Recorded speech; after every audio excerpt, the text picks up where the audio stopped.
Hindi po totoo, Your Honor. Hindi totoo. Hindi totoo. Opo, hindi po totoo.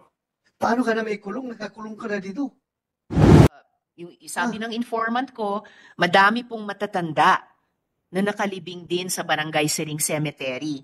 Pero ayaw ng mga SBSI leaders di umano ilibing ang mga babies doon dahil malalaman na super dami babies ang namamatay. Meet ninyo sa SBSI. Opo, Totoo sir. yun? Totoo yun, sir. How much? Sa amin yung parang mamubuhay man na managatay, na tawag mga bubo. Okay. Yung parang Mambubuhay. Bubo ang gamit sa panghuli ng isda. Opo. So, paano sharing? Ano nyo? 50-50 po. 50-50. Opo. Sir. Ano yan? In cash or in kind? Kuhaan na o kanang konsumo, pag abot na mo to'y tungaon. Kuhaan ng konsumo. Pag ang limpyo na, ang net na kay Bale, sir, mo to'y 50-50. Opo, sir. So, paano konsumo mo sa pangisda? Kay Bale, Kukunan mo na konsumo sa pamilya mo? hindi. Para sa sunod na paglaot, naragihapon gyud konsumo sa gasolina, Okay. pagkaon gyud na mo na imong snack. So, meaning, ibinta nyo sa palengke yung isda. Pagkuha nyo ng isda galing sa dagat, binta ninyo. Benta. Tapos yung kita, Doon na hatiin. hatiin. So kung may kita ka halimbawa, 1,000 pesos, paano hatian ng 1,000? 500, sir. 500 ang... Pagkita ng 1,000, kung 200 Hindi, ibig sabihin ng yung binta mo na. ang benta. Nabinta ang isda mo, 1,000 pesos lang, binta. Kuhanin, Ano gawin mo sa 1,000 na yun? kuhaan mo na ng konsumo. Konsumo. Bali, 200. Pagkano kaya sa 1,000? 200. 100 pesos konsumo. Ay, 800 na tira. 800 tira. Yan ang hatiin. Hatiin. Ibigay sa 400 sa'yo, 400 sa ministry. 400 sa Ministry yan ng ministerya. So lahat kayo mangingisda doon sa kapihan, ganun na ginagawa. Iwan ko sa iba, pero by team kami kasi, sir. Yung By team? team kami ng bubo. Iba naman yung mga mamanaay. Yung pana lang. Sa amin, 50-50 talaga kuhaan ng konsumo. So is that true, Jerry Esquilario? 50% of the net income of mambubuhay na mangingisda ay napupunta sa inyo. Nire-remit sa inyo, 50% maiwan sa kanila. Hindi po totoo, Your Honor. Hindi totoo. Hindi totoo. Opo, hindi po totoo. Paano ka na may kulong? Nakakulong ka na dito. Ito sandali, Senator Tolentino Hindi totoo. Pero, mayroon dito, Cluster Aguila. Sa inyo ito na listahan, Contribution, donation, solicitation. Hinabang, bunok.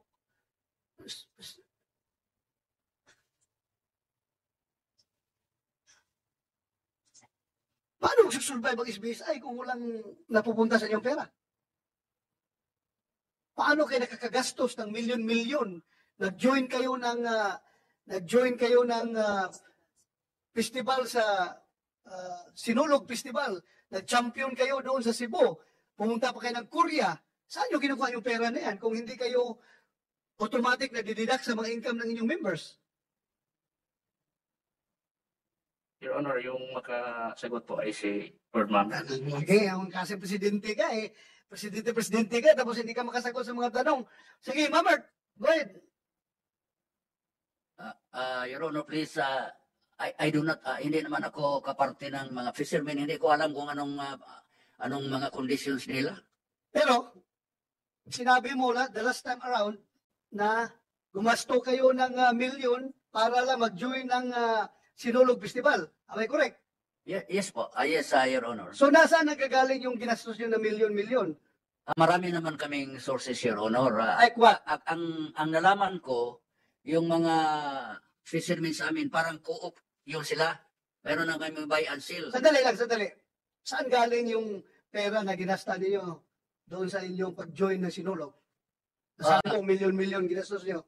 Una, Your Honor, meron kaming Salonera Foundation Incorporated. Okay. Then, may mga donations. Halimbawa, pagpunta namin sa Cebu, may pera kami na 1.6 million, around 1 million na panalo namin galing sa bunok-bunok.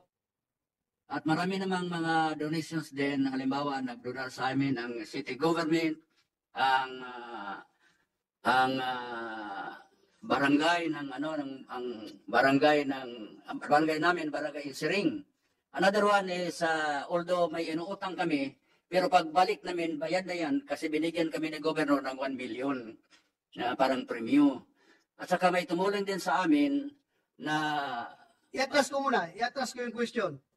So sabi mo, meron kayong malaking prize na natanggap sa Bunok-Bunok Festival, kaya ginastos nyo doon sa Cebu. Itong Bunok-Bunok, nandoon ako, napanood ko yung performance nyo noon. Ang ganda ng mga props ninyo. Sigurado ako gumastos kayo noon, pero wala pa kayong income doon galing sa Bunok-Bunok, ha? So saan galing yung preparasyon ninyo doon?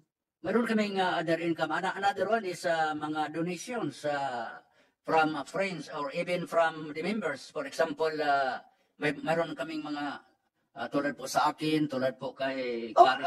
Alam mo, makinig ka, you want this committee to believe na yung binibigay ng membro ninyo ay purely donation. Kung as far as you're concerned, donation. As far as the members are concerned, mandatory deduction from their income. Ano bang totoo? Hindi ko alam yun, Your Honor, kung mandatory. Babastan ko lang namin donation kasi bayanihan kami kung anong mga programa namin na tulungan. So when you say donation, kusang loob Yes po. na binibigay, Oh, yes po. you did not require them to contribute a certain amount of money coming from their income. Wala akong alam po. Sure ka? Sigurado ka? Yes po. Kung mayroon man, kusang loob nila kung anong... Kaya nga kusang loob nila yon. Ha? Hindi nyo nire-require. Hindi ko lang alam, halimbawa, kasi parang co-op yung mga fishermen, parang co-op. Then, hindi ko alam kung anong patakaran nila. Kung Anong Vice President ka? Hindi mo alam. Kaliit na, very closely knit kayo na people's organization. Ayaw nga niyo magpapasok ng tagalabas. Ayaw kayo palabasin yung mga membro ninyo. Tapos ngayon, hindi mo alam kung anong patakbo doon sa loob ng co-op na yan. Kasi ibang operasyon, Your Honor. Alam mo naman, sabi ko na nandoon kami sa kwihan na ang health condition ko malabo na. Parang hindi na ako, minsan ako maka-attend ng mga meeting, nandoon na ako sa bahay. Okay, sandali. Balikan kita, Randolph Barbarino. Yung binibigay mo doon sa co-op ninyo, is it requirement, or kusang loob mo, nag-donate ka lang ng 50%? Required talaga, sir. Required. O kung ayaw mo magbigay, ano mangyari? Palagi kang sinasabihan sa kanilang sa isang linggo, isang beses kami mag-meeting. Okay. Tapos sinasabi ng treasurer na bakit hindi tayo magbigay na ang Panginoon na yung nanghingi sa atin. Sa Kanya naman lahat yung mga bagay na nasa atin. Pero walang punishment kung hindi ka magbigay. May warning lang sila, sir. Warning. Kung talagang magmaro-maro ka, hindi, every time mangisda ka, ayaw mong ibigay, ayaw mong mag-remit, ano mangyari sa'yo? Pag mahibawan ka na nagsibat ka, restricted ka, sir. Restricted. Anong gagawin pag restricted ka? Dili na ka papanagaton, pabantayon ka sa paksol. So yan ang form of punishment. Restriction inside camp. Sir. Gagawin kang gwardiya doon sa paksol. Hindi ka na Hindi ka na pwede mangisda. So kung hindi ka na pwede mangisda, ano pagkain ng mga anak mo? Manghihingi na lang, sir, sa mga Saan kapsala. ang Yung mga may tinda pa doon, manghihingi sila, yung mga anak. Kasi mahiya yung asawa, yung mga anak na lang, yung maghingi ng maghihingi kayo? mga pagkain. Samantalang doon sa White House nila, ang sarap ng mga pagkain nila doon. Tapos kayo maghihingi. Sir. Yes, wait. Follow-up question po. At mukhang involved na naman si Ms. Chenga Lea. Pero dito pa rin sa line of questioning ng chair. May impormasyon po ako na nagsasabing nung natapos ang Odette, pinatawag ni Senyor Aguila ang lahat ng mga national managatay. So tinawag ni Senyor Aguila. Sabi niya, may hihingin daw siya na pabor sa kanila. Kasama doon ang asawa ko, sabi nitong resource person ko. Ang pakiusap niya, lahat ng income sa bobo fishing, sa kanya na bibigyan. Sa kanya na, bibigyan lang niya sila ng isda, 2 kilos, kasi lahat ng kuhang isda, ang kukuha noon sa tabing dagat ay ama ni Chenga Lea, si Javierto Kisagan. Siya yung kukuha sa lahat ng isda sa mga national managatay. At siya lang ang authorized na magtinda doon sa palengke ng kapihan. Ganyan po ba, Senyor Aguila? Pagkatapos po ng Typhoon Odette, inipon niyo lahat ng mga mananagat at sinabi niyo lahat ng huli nila ay sa inyo na lang lahat, pero bibigyan niyo sila ng tig 2 kilo at yung kokolekta ng lahat ng iba pa ay ang ama ni Ma'am Chinga Lea, si Javierto Kisagan. At si Mr. Kisagan daw ang in charge sa pagbenta ng lahat pa ng mga isdang iyon sa palengke ng kapihan. Mr. Chair, can I explain? Please try to explain it to us po. Para maliwanagan yung lahat, sa akin lang pagkakaalam, nung una pa yung bayanihan, nakasanayan na kasi na pag may problema, lulutasin ng bawat isa, tulong-tulong para malutas. In the time ng Typhoon Odette, so nagpatawag yung meeting ng board na pakatulong kasi yung mga nasalanta ng bagyo, anong ating gagawin para sila makabangon. Kaya, iba-iba nagsuggest na tutulong kami, may tumulong. Kaya, biniting namin yung lahat, paano tayo makatayo na para makatayo tayo sa nanggaling sa bagyo, para sa bagyo. Pag umana na, Your Honor, nagpa-meeting me, nakasabot ang mga kadaghanan, aron may makabakod sa kuan nga, pag-ambag-ambag, para masugdan ang hinabangay espesyal, para makabarog ang mga nasalanta sa bagyo. Pero kami man tanan nakabenepisyo sa kuan. Kay nagkuan man may hinabangay, nagpahigayon mo may kinabangay special during the Typhoon Odette. Imagine nga, kami lang yung community na nakatayo ng 1,400 houses in 1 month. Teka po, Senyor Aguila, bago niyo ikwento yung ibang kwento pa. So ang sinasabi niyo, pagkatapos ng Odette, pinulong niyo lahat ng mananagat? At kinonsulta yung board niyo lang? Hindi. Sino pong nag-usap para dun sa sabi niyong tulong-tulong? Nagpatawag yung lahat ng board para masulbad ang problema. Okay. Saan pagsulbad? Okay, board ang nag-usap. So board ang nagsabi na kukunin natin lahat ng mga isda ng mga mananagat, pero bibigyan natin ng tig 2 kilo sila. And then, yung balanse nun, yung karamihan nun, ang ama ni Ma'am Chinga Lea ang magbebenta. Dili man amoy nahitabo. Ang naging disenyo ng tulong-tulong? Magtinabang nga Kibali, ipaabot na sa kadaghanan. Meeting sa kadaghanan nga unsaon. Ang board nagpapangutana pas kadaghanan, konsulta po sa kadaghanan ug unsa po ilang ikasuggest. So nagpatawag og general meeting. General meeting ng board or ng mga mananagat? Lahat na ng tao. Lahat ng tao. Kasama na yung mga mananagat.